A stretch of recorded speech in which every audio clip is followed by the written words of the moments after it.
Aprendo en Casa, una iniciativa del Ministerio de Educación. Como saben, este programa está dirigido a estudiantes de quinto de secundaria, pero ya saben, puede unirse toda la familia y participar, pues el tema de hoy es importante para todas y todos. A lo largo de la vida estamos expuestos a distintos riesgos que vamos aprendiendo a gestionar. No sé si se han puesto a pensar en algún momento sobre lo importante que es anticiparnos y estar preparados ante los riesgos que corremos. Por ejemplo, si ahora que nos encontramos en emergencia sanitaria hubiera un fuerte sismo, ¿cómo actuaría tu familia? ¿Cómo propondrías un plan familiar de gestión de riesgo de sismos? Esta experiencia de aprendizaje la desarrollaremos durante el presente programa y el siguiente, para conocer la vulnerabilidad ambiental, social, económica y cultural que puede exponer a su familia al peligro de los sismos. Por ello, nuestro reto de hoy es elaborar un diagnóstico preliminar sobre los niveles de vulnerabilidad de tu familia ante el riesgo de un sismo. Este es un tema súper útil y muy necesario. Para iniciar, ¿qué te parece si llamamos a la profesora Jessica Arámbulo? Hola Stephanie, hola Junior, y un saludo especial para los estudiantes de quinto grado de todo el Perú. La generación bicentenario de la promoción 2020. Así es, y lo que vamos a hacer hoy es evaluar el estado de vulnerabilidad de nuestras familias.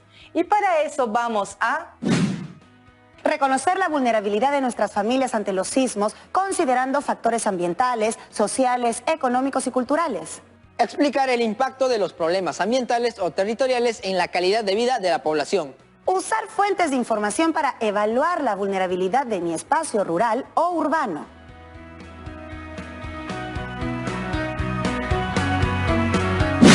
Es muy importante preguntarse, ¿qué debo hacer para cumplir el reto de saber cuál es el nivel de vulnerabilidad de mi familia?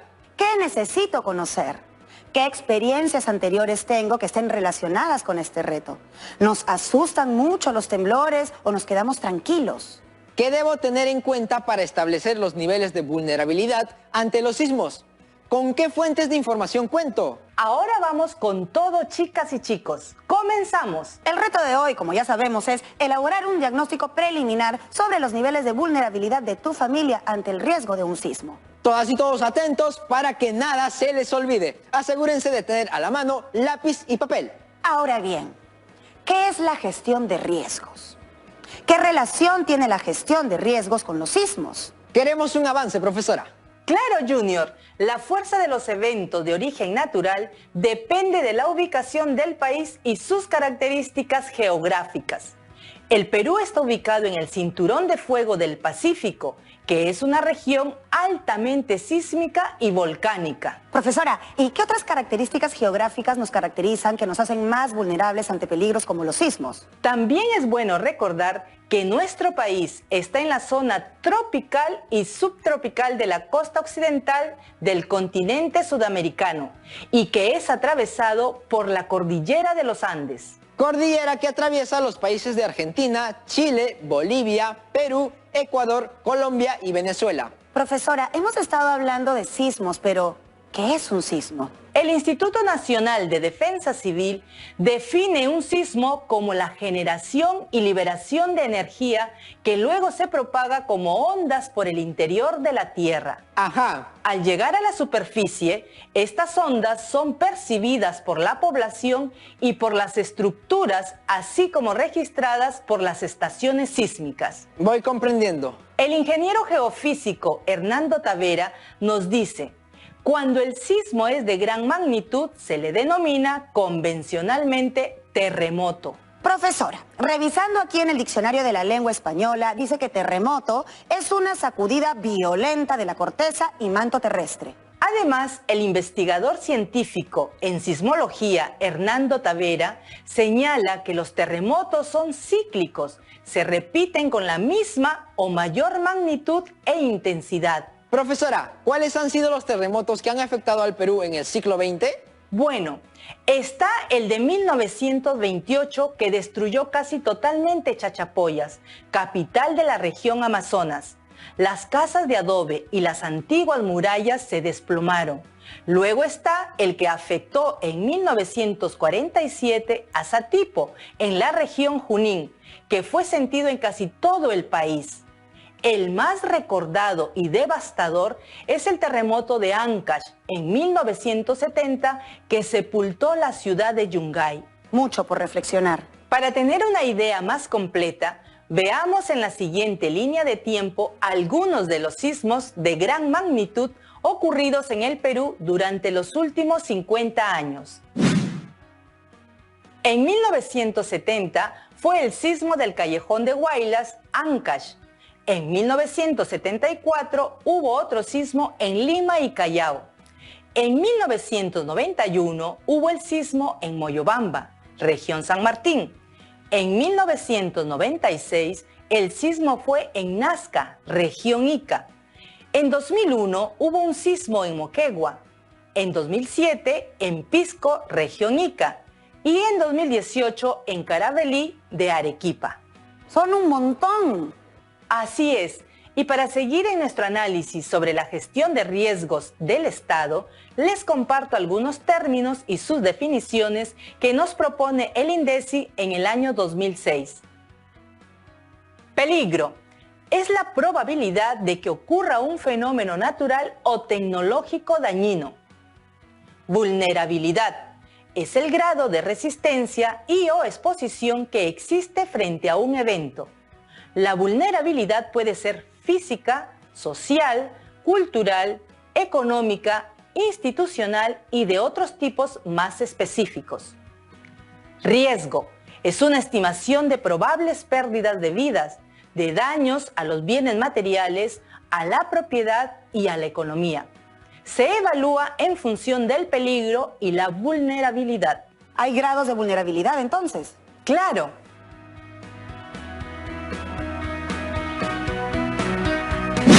Profesora, respecto al peligro de sismo, ¿qué hemos hecho como país? La gestión del riesgo de desastres es asumida teniendo en cuenta tres componentes. Veamos el siguiente cuadro. Hay tres tipos de gestión: la gestión prospectiva, la correctiva y la reactiva.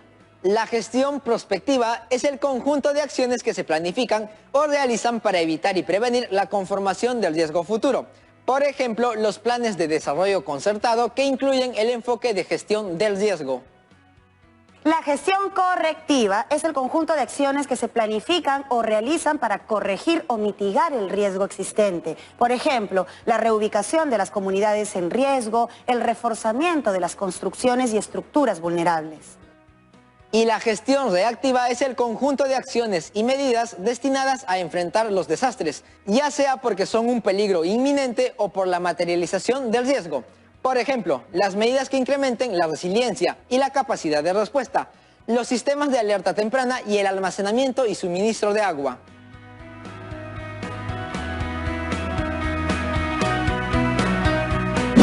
Profesora, ¿y cómo se está implementando todo esto en nuestro país? El Estado ha establecido un conjunto de instituciones cuya función es identificar, prevenir, reducir y afrontar las situaciones de desastres naturales o generados por el ser humano. Son dos los principales organismos que promueven la gestión del riesgo de desastres y están adscritos al Ministerio de Defensa. Tenemos el Centro Nacional de Estimación, Prevención y Reducción del Riesgo de Desastres, CENEPRED, que es el organismo responsable técnico de coordinar, facilitar y supervisar la formulación e implementación de la Política Nacional y el Plan Nacional de Gestión del Riesgo de Desastres en los procesos de estimación, prevención y reducción del riesgo, así como de reconstrucción.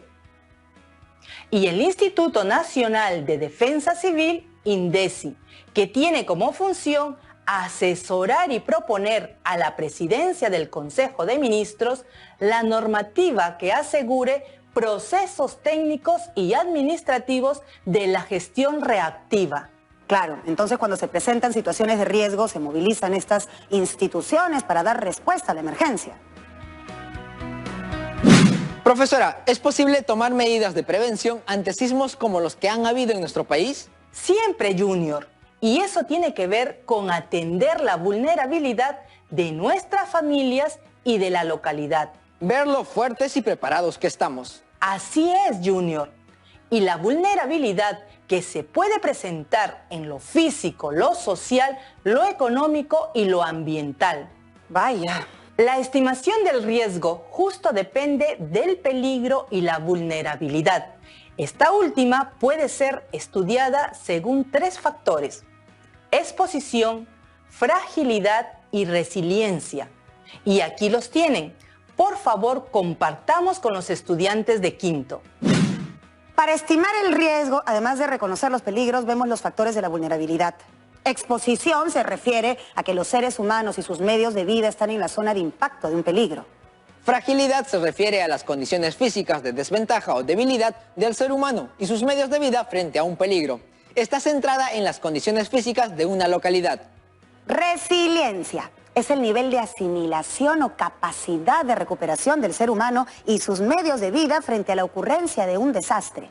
Y la relación con la vulnerabilidad es la siguiente: a mayor exposición hay mayor vulnerabilidad, a mayor fragilidad hay mayor vulnerabilidad, pero a mayor resiliencia hay menor vulnerabilidad.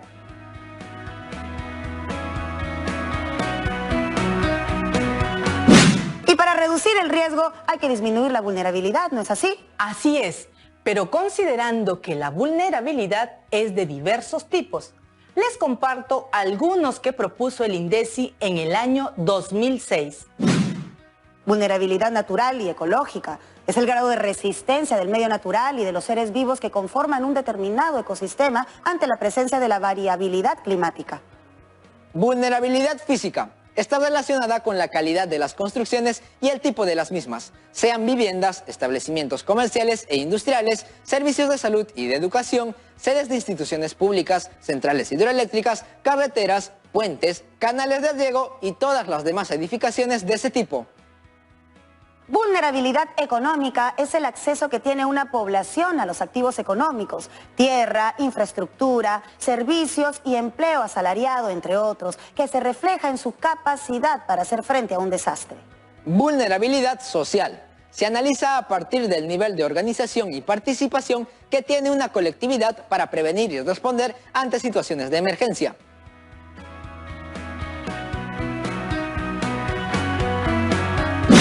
Analizar estos tipos de vulnerabilidad es importante porque nos permite establecer el nivel de vulnerabilidad al que pueden estar expuestas nuestra familia y localidad, en este caso ante un sismo. A partir de ahí podemos generar acciones para prevenir un desastre. Entonces nuestra capacidad para reponernos de un sismo no solo tiene que ver con nuestro bienestar físico, sino también con el bienestar mental y social. Y hay varios factores que influyen en este proceso, como los factores culturales, económicos e incluso biológicos y ambientales, ¿no, profesora? Así es, y su análisis permitirá saber los niveles de vulnerabilidad de acuerdo a diversas variables. ¿Cómo cuáles, profesora? Por ejemplo, la referida a las condiciones ecológicas. Además, hay que tener en cuenta que los niveles de vulnerabilidad pueden ser bajo, medio, alto y muy alto. Veamos sus características en este cuadro. La vulnerabilidad muy alta implica la explotación indiscriminada de los recursos naturales, incremento de la población sin planificación, deforestación y contaminación. Hay vulnerabilidad alta cuando aparece un alto nivel de explotación de los recursos naturales, un incremento inusual de la población y también del nivel de contaminación. La vulnerabilidad media mantiene un nivel moderado de explotación de los recursos naturales. Hay ligero crecimiento de la población y del nivel de contaminación. Y por último, hay vulnerabilidad baja cuando tenemos conservación de los recursos naturales y crecimiento poblacional planificado. No se practica la deforestación y no hay contaminación.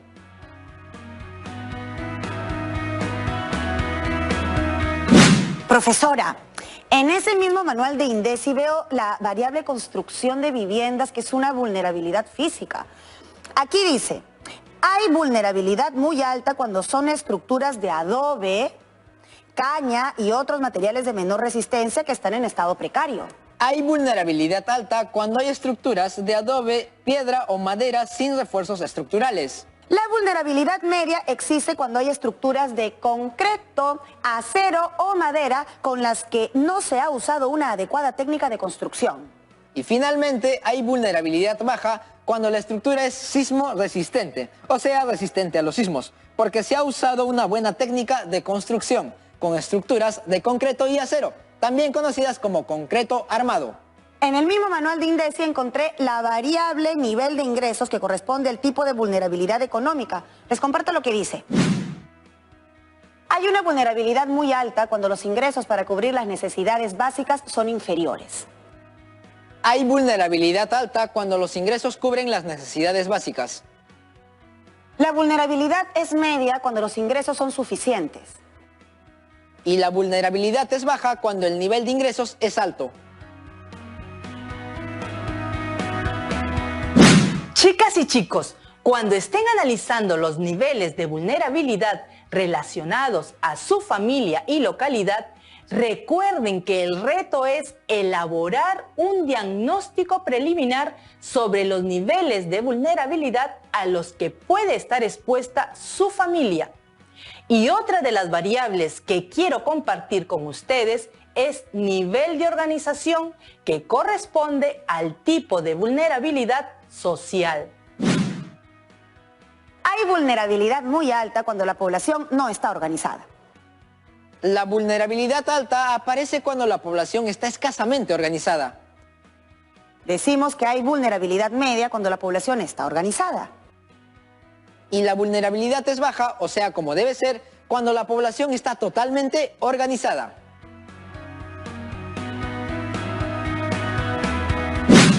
Amigos de la promoción 2020, es importante conocer los niveles de vulnerabilidad ante sismos y otros peligros. Elaborar un buen diagnóstico de los niveles de vulnerabilidad de su familia los ayudará a elaborar un mejor plan familiar de gestión del riesgo ante sismos, más aún en estos tiempos de emergencia sanitaria. Eso es importante, Stephanie, porque un terremoto durante una pandemia sí sería una situación complicada. Profesora, entonces la capacidad de reponerse ante un evento como un sismo no solo tiene que ver con nuestro bienestar físico, sino también con el mental y social. Sí, y hay varios factores que influyen en este proceso, que son culturales, económicos e incluso biológicos y ambientales.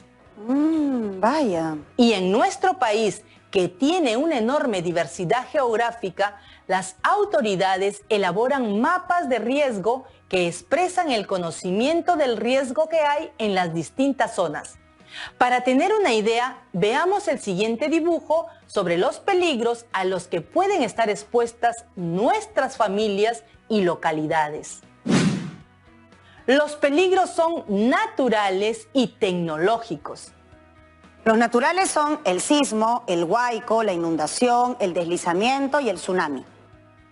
Y los tecnológicos son el incendio urbano, el incendio forestal y la explosión.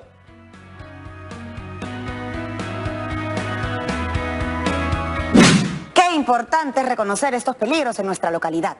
Que en el dibujo están ocurriendo todos juntos, pero eso no sucede, ¿verdad, profesora? Es muy difícil que sucedan todos juntos, pero sí puede ser que un sismo cause un incendio, por ejemplo, o una explosión. Profesora, en el caso de sismos, considerando los niveles de vulnerabilidad al que puede estar expuesta nuestra familia y localidad, ¿qué debemos tener en cuenta?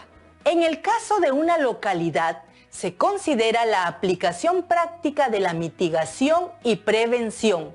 Profesora, justo respecto a estos conceptos nos comentan Antonio y Andrea. Hola profesora y amigos de todo el Perú. En el caso de la mitigación, si la amenaza es de origen sísmico, se podría trabajar sobre los factores de vulnerabilidad estructural, reforzando las viviendas o reubicándolas, en caso de que se encuentren en zona de riesgo. Por ejemplo, hay formas de construcción que aseguran que nuestras casas no se derrumben con un sismo. ¿Qué nos puede decir Andrea sobre la prevención?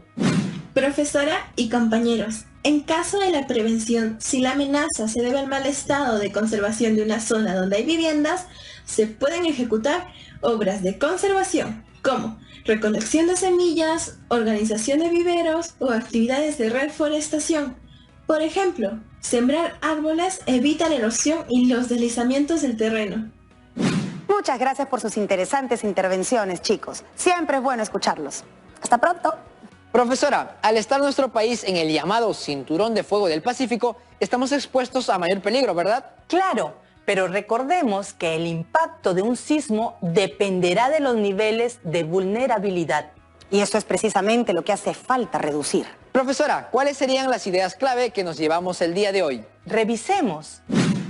La gestión de riesgo de desastres es el conjunto de conocimientos, medidas, acciones y procedimientos que se usan para planificar programas y actividades que evitan o reducen los efectos de los desastres.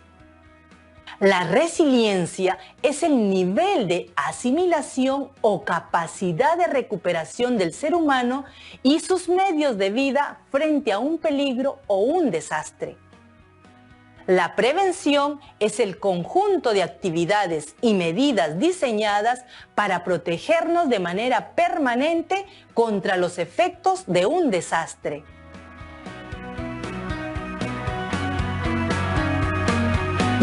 Ha sido una actividad muy interesante. El día de hoy hemos analizado diversas fuentes sobre la gestión del riesgo de desastres, los tipos y niveles de vulnerabilidad al que pueden estar expuestas nuestras familias ante peligros como los sismos. Y además hemos reflexionado sobre lo que implica promover una cultura de prevención frente a los desastres naturales. Muchas gracias, profesora. Ha sido una actividad más que interesante. Gracias a ustedes. ¡Hasta la próxima! Ahora te toca a ti. Y tu reto de hoy, como ya saben, es elaborar un diagnóstico preliminar de los niveles de vulnerabilidad de tu familia ante el riesgo de un sismo. Recuerden que los tipos de vulnerabilidad que vimos hoy son ecológica, física, económica y social. Y los niveles según INDECI son vulnerabilidad muy alta, vulnerabilidad alta, vulnerabilidad media y vulnerabilidad baja. Cuando esté terminado tu reto, compártelo con tus familiares. Puede resultar siendo muy importante. Hasta puede llegar a salvar vidas.